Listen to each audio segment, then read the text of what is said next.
अस्सलाम वालेकुम। मैं हूं करामत मुगल और मेरे साथ है सईद बलोच साहब, सीनियर जर्नलिस्ट हैं, सुप्रीम कोर्ट कवर करते हैं। सईद बलोच साहब, सेनेट का इजलास आज मछली मंडी जिसे हम कहते हैं वाकई बना, हंगामा रही हुई है धांधली पर। ये शोर तब तक चलता रहेगा जब तक मैंडेट उनके असल हकदारों को नहीं मिलता। मुस्लिम लीग नून ने बहुत अपोज किया है, जिसके जवाब में पाकिस्तान तहरीक इंसाफ, जमात इस्लामी, नेशनल पार्टी, जितनी पार्टीज थी, सब ने लंबी लंबी तकरीरें की हैं, लेकिन शर्म नहीं आई। वो कहते हैं कि खैबर पख्तूनख्वा के इंतखाबात को आप मान रहे हैं, क्या वहां पर इमाम काबा ने इलेक्शन करवाए हैं? जिसके जवाब में जमात इस्लामी के जो सेनेटर हैं मुश्ताक, उन्होंने मुंह तोड़ जवाब दिया। उनके जितनी धांधली हुई है इस पर तो चीफ इलेक्शन कमीशन है उनको रिजाइन करना चाहिए। अली जफर साहब ने कहा इलेक्शन कमीशन को यहाँ काम को यहाँ बुलाना चाहिए, कोई माने या ना माने, अवाम ने बानी पीटीआई के हक में फैसला सुनाया है। ये बहस सारी चलती रही वहां पर। तो सेनेटर मुशाहिद हुसैन सैयद ने जहां धांधली पर बात की, उन्होंने बहुत ही मौके की मुनासबत से अहम बात की कि अगर मुल्क को इस्तेहकाम देना है, अगर पाकिस्तान को आगे लेके चलना है, तो इमरान खान को रिहा करना पड़ेगा। बहुत मेरे का अपना करामत मुगल साहब, मेरे ख्याल में आज की कार्रवाई, अगरचा आप इसको मछली मंडी कह सकते हैं, उसकी वजह यह है कि सिवाय मुस्लिम लीग नून के तमाम सियासी जमातें इस बात पर मुत्तफिक हैं कि इन आम इंतखाबात में ऐसी धांधली हुई है जो आज तक पाकिस्तान की तारीख में न देखी गई, न सुनी गई, न पढ़ी गई। धांधला हुआ, धांधली छोटा लफ्ज। धांधला, बिल्कुल यही बात है। और मुस्लिम लीग नून ही वो जमात है जो इससे सबसे ज्यादा मुस्तफीद हुई है। माशाल्लाह से 17 सीटें थी, उठा के अगलों ने 79 यानी 89 सीटों पे जाके बिठा दिया। और किसी को अगर फायदा हुआ है, पूरे पूरे इजला, पूरे पूरे डिवीजन करामत मुगल साहब, इनके लिए, मुस्लिम लीग नून के लिए जुर्लू फेरे गए हैं। डीसी अपना कमिश्नर रावलपिंडी का तो एतराफी बयान आ चुका ना, इकबाली जुर्म, अपना जो उनका इकबाली बयान है वो दे चुके हैं। तो इससे बढ़ के और फिर क्या शहादतें चाहिए कि एक मुल्जिम कहे कि मैंने ये जुर्म किया है, और आप उसमें कहें कि शवाहिद लेके आए। तो भाई, जिसने एतराफ करना था, जिसने सारा कुछ किया है, वो एतराफ कर रहा है, तो फिर इसके बाद और कौन सी जो है वो आपको शवाहिद चाहिए? अभी देखें कि इमरान खान साहब और शाह महमूद कुरैशी के खिलाफ जब साइफर केस चल रहा था, तो आजम खान को गिरफ्तार किया गया, लापता किया गया। लापता करने के बाद उनको तकरीबन कोई 4 से 5 हफ्ते जब लापता रखा गया, उसके बाद अचानक खबर आई कि वो मजिस्ट्रेट के सामने पेश हुए और वहां उन्होंने अपना 161 का बयान रिकॉर्ड करवाया, फिर 164 का बयान सामने आ गया। तो जो बंदा लापता था, उसके बयान पर इन सब ने नाच नाच के घुंघरू तोड़ दिए कि इमरान खान साहब तो गए, शाह महमूद कुरैशी साहब गए, उनके खिलाफ इकबाली जो है वो बयान आ गया है, वादा मुआफ गवाह बन गए हैं। तो मुझे बताएं, फिर ये जो धांधली जिन्होंने की, जिन्होंने आवाम के हक पे डाका मारा, तौहीन आवाम की, गद्दारी की, इस मुल्क के मुस्तकबिल से खेलने की कोशिश की, उनके खिलाफ अगर एक शख्स उठ के ये कहे कि मैं इस धांधली में, इस जुर्म में, जो एक कौमी सतह का जुर्म है, मैं इस जुर्म में मुलव्विस हूँ, मैं इसका हिस्सा था, मैं ये करने वाला था, तो मुझे बताएं फिर उसकी बात पे एतबार क्यों नहीं किया जाता और फौरन कहा जाता है कि ये ज़हनी मरीज़ है। इतना ज़हनी मरीज़ था तो आप उसको, पूरे डिवीज़न का आपने उसको सरबराह लगाया हुआ था। तो ये वो सारी चीज़ें हैं जो नून लीग के अगेंस्ट जाती हैं। नून लीग को पता है कि अगर धांधली की जो है ये इमारत में से अगर एक ईंट निकल गई, तो फिर ये पूरी इमारत जो है हमारी, वो ज़मीन बोस हो जाएगी। इसी वजह से वो हर जगह पर बड़े बेशर्मी, ढिठाई और बेगैरती के साथ इसका दिफा करते हुए पाए जाते हैं। वो टीवी चैनल्स हों, जो सोशल मीडिया हो, इवन कि आप देखें कि वो सेनेट के अंदर यानी ऐवान बाला में भी वो उसी ढिठाई और बेशर्मी का मुज़ाहिरा कर रहे हैं। और मुझे हैरत होती है कि इरफान सिद्दीकी साहब बुजुर्ग हैं, माशाअल्लाह से, कोई 70 साल के वो करीब वही उनकी उम्र। खुलिये हैं, नवाज शरीफ और नून लीग के खुलिये हैं जो सोचते हैं, और वही खुलिये के खिलाफ हैं। जी, जी, ये वही खुलिये हैं जो नवाज शरीफ साहब से उनकी ज़ात पर से वो लाडले की छाप उतारनी थी, तो उसमें भी ये बड़े भूंडे अंदाज में बेनकाब हो गए थे। और इनको ये समझ नहीं आई थी कि नवाज शरीफ की के ऊपर जो ये लाडले का, रियासत के लाडले का टैग लगा है, वो कैसे हटाना है। एक 70 साल का बाबा, जिसको दौर हाजिर के तकाज़ों का इल्म नहीं है, जो सोशल मीडिया को जो है वो शैतानी उसको एक आला कार समझते हैं, ये आज के दौर में कैसे जो है वो नौजवानों को नजरअंदाज कर सकते हैं। तो इरफान सिद्दीकी साहब सारी जिंदगी ये शरीफ खानदान की मदासराई करते रहे, ये शरीफ खानदान की चापलूसियां करते रहे, उनके दरबारी बने रहे, उनकी शान में कसीदे लिखते रहे, अपने कलम को बेचते रहे और उनके लिए कॉलम लिख लिख के इन्होंने सेनेटरशिप जो है वो हासिल कर ली। और आज ये सेनेट में खड़े होकर बड़ी ढिठाई के साथ अवामी मैंडेट की तौहीन करते हुए कहते हैं कि खैबर पख्तूनख्वा में, तो ये जो बात कर रहे हैं कि खैबर पख्तूनख्वा में इमाम कब बने, तो वहां पर भी आप देखें कि कम से कम 8 से 10 सीटों का रोला डाला हुआ है पाकिस्तान तहरीक इंसाफ ने, कम से कम। सिर्फ पेशावर जिले की जो अपनी 13 सीटें हैं, 5 कौमी असेंबली की हैं पेशावर की और 13 सीटें हैं सूबाई असेंबली की। उन 13 सूबाई असेंबली की सीटों में से 8 सीटों पर पीटीआई ने रोला डाला हुआ है कि इन 8 सीटों पर हम जीते हैं, जिन्हें जबरदस्ती दीगर सियासी जमातों को जितवाया गया। तो ये क्या बात कर रहे हैं कि वहां पर नतायज जो है वो कबूल हो गए? भाई नहीं कबूल हुए, वहां पर भी उन्होंने रोला डाला हुआ है। और 100 गालिबन 21 बनती है या 115-16 सीटें बनती हैं, तो पीटीआई के मुताबिक वो खैबर पख्तूनख्वा में कम से कम 100 से ज्यादा सीटें जीते हैं।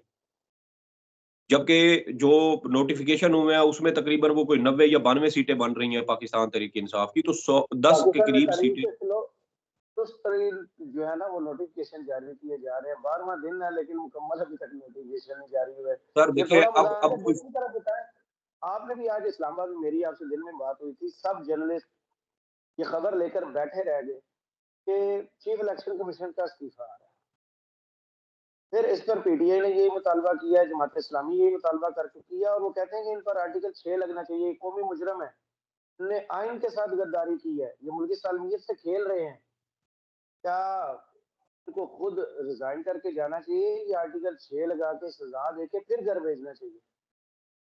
करामत मुगल साहब, ये रिवायत आपको डालनी पड़ेगी रियासत को, सियासी जमातों को, हुकूमत को, इस मुल्क की लीडरशिप को कहीं न कहीं रेड लाइन आपने लगानी है कि इससे आगे कोई भी बढ़ेगा तो उस पर कानून और आइन हरकत में आएगा। अब अगर आप ये कह दें कि ये सब कुछ करने के बावजूद भी चीफ इलेक्शन कमिश्नर साहब चुप करके इस्तीफा दें और बैरून मुल्क उनको जाने दिया जाए, तो मेरे ख्याल में इससे ज़्यादा जो जुर्म चीफ इलेक्शन कमिश्नर ने किया, उससे भी बड़ा जुर्म हो जाएगा उसकी सहूलतकारी करना और उसको यहाँ से फरार होने में मदद देना। तो जो यहाँ से फरार होने में मदद देंगे, फिर उनके ऊपर भी आर्टिकल 6 लगना चाहिए और हर जुर्म के ऊपर आर्टिकल 6 लगना चाहिए। सिर्फ ये नहीं कि एक बार आइन की खिलाफ वर्जी हुई या 100 बार आइन की खिलाफ वर्जी हुई तो एक ही जुर्म हुआ। अगर 100 बार आइन की खिलाफ वर्जी हुई है तो फिर 100 बार आर्टिकल 6 लगना चाहिए। 100 मुकदमात होने चाहिए, 100 बार फांसियाँ होनी चाहिए। ये आप जब तक चंद कौवों को खेत में इबरत का निशान बनाकर लटकाएँगे नहीं, करामत मुगल साहब, ये आपका मुल्क आगे नहीं बढ़ सकता। रियासत के बारे में कहा सर जाता है कि मेरे रियासत हाथ में हो तो मैं ऐसी कर है। दूं, ये हाथ में है काजी साहब के हाथ में है रियासत के। काजी साहब क्या बंदा आप कहे, कुछ कहेंगे तो आपको पता ही है क्या होना, फिर मैंने वापस आ जाएंगे। मुगल साहब, मैंने बड़ी दो टोक बात की है। मैंने कहा चीफ इलेक्शन कमिश्नर के अलावा जिसने अवामी मैंडेट में डाका डालने में मदद की है, सहूलतकारी की है, उन सब के ऊपर आर्टिकल 6 लगना चाहिए। अब उसमें ये तो जो ये आते लोग हैं, कल ही प्रेस कॉन्फ्रेंस कर देते हैं, इनका ज़हनी तौर ठीक नहीं था। सर वो बस छोड़ देना, फिर देखें कि आपने कहीं न कहीं जाके तो रुकना है ना। आप किसी से बदला ना लें, कोई ऐसे कि आप कहें कि ये फलाँ शख्स ने ऐसा किया तो उसके साथ भी ये होना चाहिए। जो आइन शिकनी में मुलव्वस हैं, जिन्होंने उसकी सहूलतकारी की, उसको प्रमोट किया, हमारे मीडिया के अंदर भी ऐसे बहुत सारे लोग थे, जिन्होंने आइन शिकनी की सहूलतकारी की, उसको बढ़ावा देने की कोशिश की और कहा कि ये इंतखाबात हो गए तो पीटीआई जीत जाएगी, इसलिए इंतखाबात होने नहीं चाहिए। इसको साल 2 साल मज़ीद लटकाया जाना चाहिए जब तक पीटीआई को फिक्स नहीं कर दिया जाता।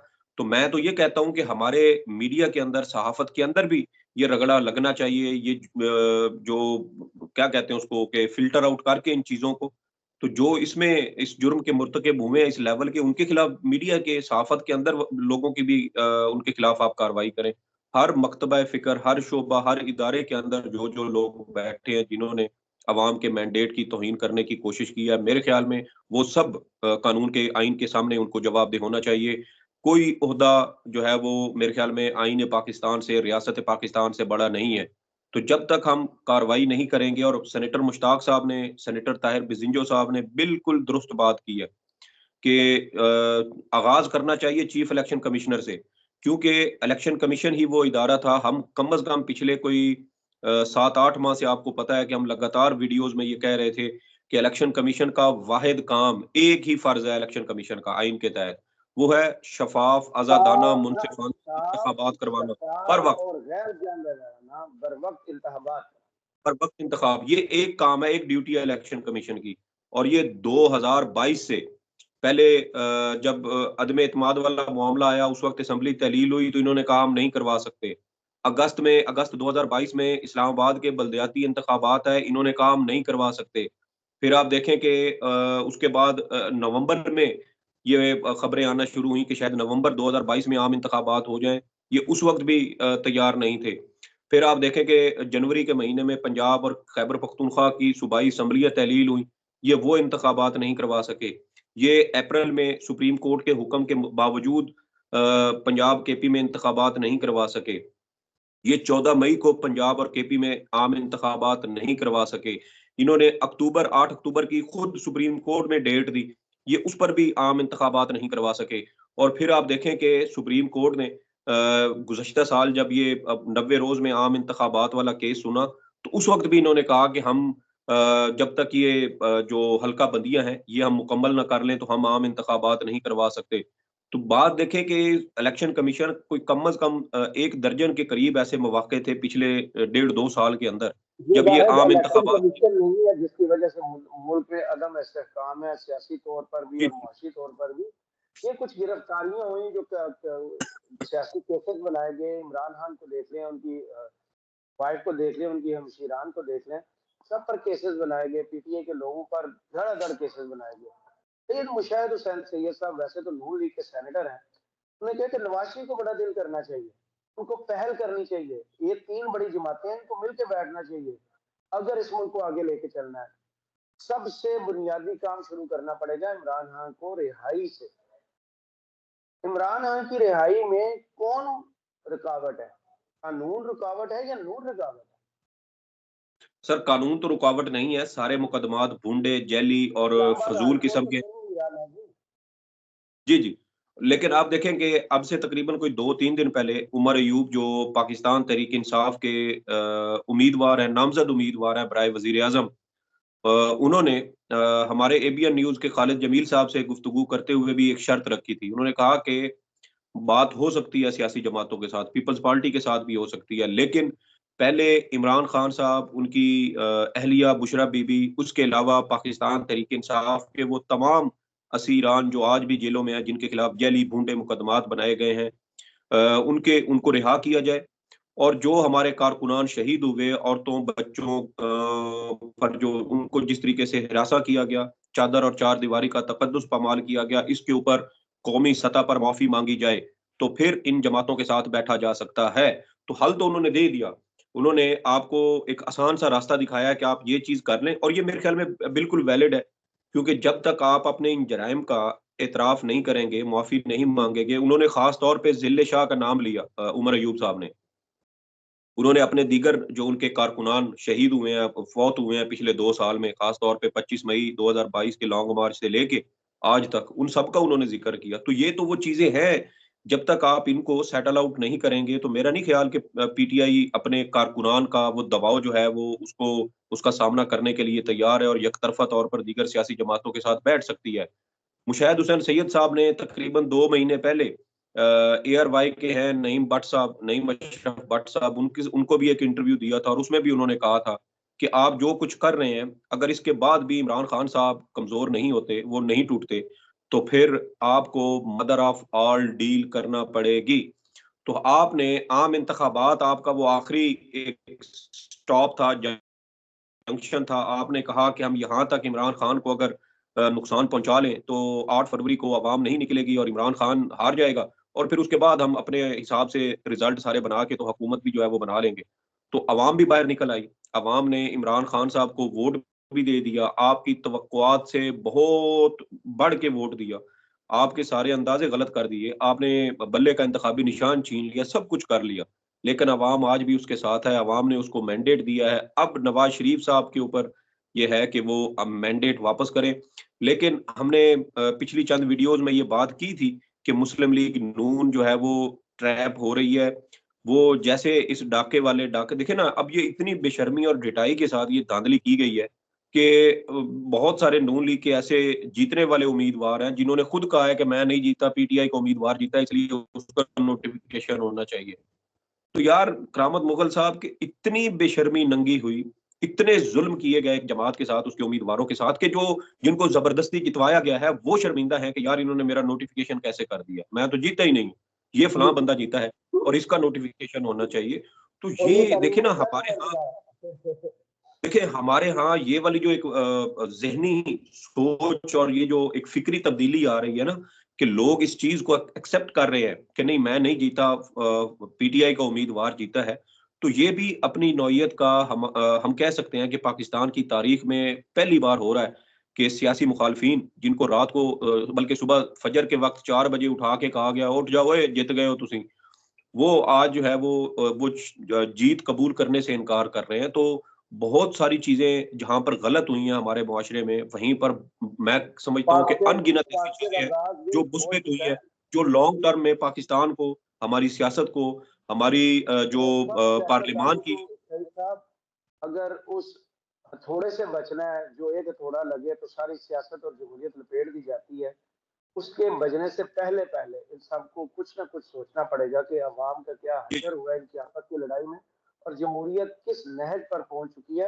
आपके तजज़िये एक का दूसरे का बहुत शुक्रिया। मैंडेट, रहमत मुगल साहब, एक दूसरे का जब तक आप मैंडेट जो अवाम ने दिया है, जिस तरह दिया है, जब तक आप उसका जो है वो एहतराम नहीं करेंगे, उसको कबूल नहीं करेंगे कि इसको इतना अवाम ने मैंडेट दिया है, तो ये इसी का है, हमारा इसमें हक नहीं बनता। जब तक आप खुद को, अपना एक होता है ना कि आपने एक अपनी हदूद तय करनी है, जब तक आप वो नहीं करेंगे तो फिर तो मेरे ख्याल में वो तमाम तर नेशनल लेवल पे आप जितनी भी कोशिशें कर लें, डायलॉग की करें, ट्रुथ एंड रिकंसिलिएशन की करें, या और मफाहमत जो सियासी तौर पे करें, चार्टर ऑफ डेमोक्रेसी पार्ट 2 कर लें, मेरे ख्याल में फिर उसका कोई फ़ायदा नहीं होगा।